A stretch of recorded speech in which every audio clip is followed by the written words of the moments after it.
Ça y est, votre CV a été retenu et vous êtes prêt à passer un entretien chez un client. Félicitations! Vous êtes à l'étape finale, mais c'est aussi l'une des plus importantes.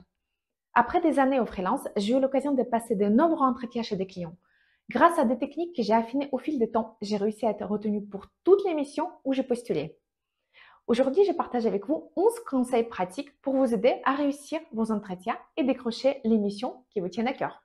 Ces conseils sont adaptés aux freelances et aux professionnels aux quêtes de nouvelles opportunités. Alors, restez jusqu'à la fin pour n'y rien manquer. Allez, c'est parti avec le premier conseil. Soyez à l'heure. Cela peut sembler évident, mais c'est essentiel. La première impression compte énormément et vous n'aurez pas de deuxième chance pour la créer. Être ponctuel montre que vous êtes fiable, organisé et que vous prenez cet entretien au sérieux. Si vous arrivez au retard, surtout pour un poste à responsabilité, cela peut être perçu comme un manque de respect ou de professionnalisme. Passons maintenant au deuxième conseil. Soyez concis. Autant que freelance, vous avez probablement une expérience riche et variée. Mais attention, un entretien n'est pas l'endroit pour tout raconter. Adaptez votre discours en mettant en avant les expériences pertinentes pour le poste. Trop d'informations risquent de perdre votre interlocuteur. Par exemple, si vous avez occupé plusieurs rôles, parlez rapidement de votre parcours global, mais développez uniquement les compétences directement liées à ce que cherchent les clients. Allez, conseil numéro 3, et celui-ci est super important. Montrez de l'intérêt pour votre interlocuteur. L'entretien ne doit pas être un monologue. Posez des questions, écoutez attentivement, montrez un intérêt sincère pour les besoins du client. Pensez-y comme une rencontre personnelle. Si vous n'y parlez que de vous, vous risquez de lasser votre interlocuteur. En posant des questions pertinentes, vous montrez que vous êtes impliqué et que vous vous intéressez vraiment à leurs problématiques. Allez, conseil numéro 4. Renseignez-vous sur l'entreprise. Un bon freelance se démarque en montrant qu'il connaît déjà son futur client. Avant l'entretien, prenez le temps de vous renseigner sur l'entreprise, son secteur d'activité, ses valeurs et sa culture, ses derniers projets et actualités, les challenges qu'il rencontre. Mentionnez ces éléments pendant l'entretien montre que vous êtes proactif et réellement intéressé par la mission. Par exemple, vous pouvez dire « J'ai vu que votre entreprise a récemment migré vers une nouvelle stack technologique. Est-ce là des enjeux majeurs du projet ?» Cela impressionne toujours les recruteurs et clients car peu de candidats prennent cette initiative. Passons maintenant au cinquième conseil qui est une technique puissante pour montrer votre compréhension et reformuler pour montrer que vous avez compris.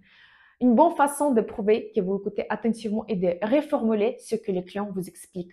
Par exemple, si j'ai bien compris, vous recherchez quelqu'un pour optimiser votre procès de gestion sous Jira et former vos équipes. C'est bien cela? Vous allez voir la magie qui s'opère, que votre interlocuteur voit que sa problématique est comprise. Cela crée un véritable lien et montre que vous êtes à l'écoute. Allez, on continue avec le sixième conseil qui peut sembler anodin, mais qui est en réalité crucial. Prenez des notes. N'y venez jamais à un entretien les mains dans les poches. Apportez un carnet ou un bloc-notes et prenez des notes sur des points importants. Cela montre que vous êtes organisé et sérieux. En plus, on ne retient qu'environ 20% de ce qu'on entend. D'ailleurs, un recruteur m'a confié que les candidats qui ne prennent pas de notes éliminés d'office. C'est dire à quel point ce point est crucial. On arrive à la moitié des conseils et le suivant peut vraiment tout changer. Soyez agréable et souriant. Le sourire est un outil puissant, souvent sous-estimé. Un sourire sincère crée une ambiance positive et donne envie de travailler avec vous. Même dans un cadre professionnel, nous préférons tous collaborer avec des personnes agréables et sympathiques. Passons maintenant au huitième conseil. Et celui-là concerne la confiance en soi. Ayez confiance en vous, mais sans arrogance. Un freelance sûr de lui inspire confiance. Cela ne signifie pas que vous devez tout savoir, mais que vous assumez vos compétences et vos limites. Parlez avec assurance, gardez une posture ouverte et soyez à l'aise dans votre discours. Comme on dit souvent, pour être convaincant, il faut être convaincu. Si vous êtes convaincu de vos capacités, vous serez plus persuasif. Neuvième conseil. Comment donner son avis sans froisser le client?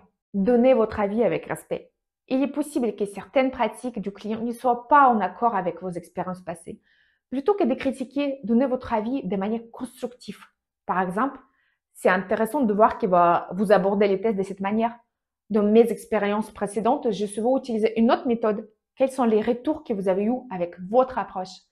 Cela montre que vous avez une expertise tout en restant ouvert à la discussion.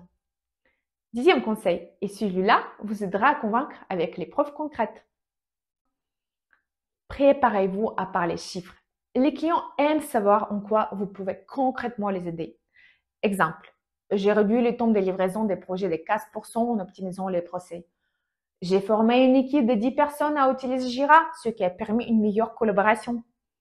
Ces chiffres rendent vos arguments plus convaincants et crédibles. Et enfin, dernier conseil avant la conclusion. Préparez-vous aux questions courantes.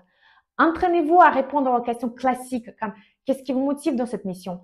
Comment gérez-vous les situations conflictuelles en équipe?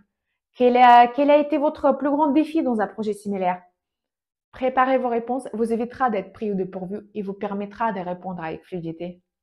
Avec ces 11 conseils, vous avez toutes les clés pour réussir votre entretien chez un client. Préparez-vous bien, soyez professionnel et surtout, restez vous-même.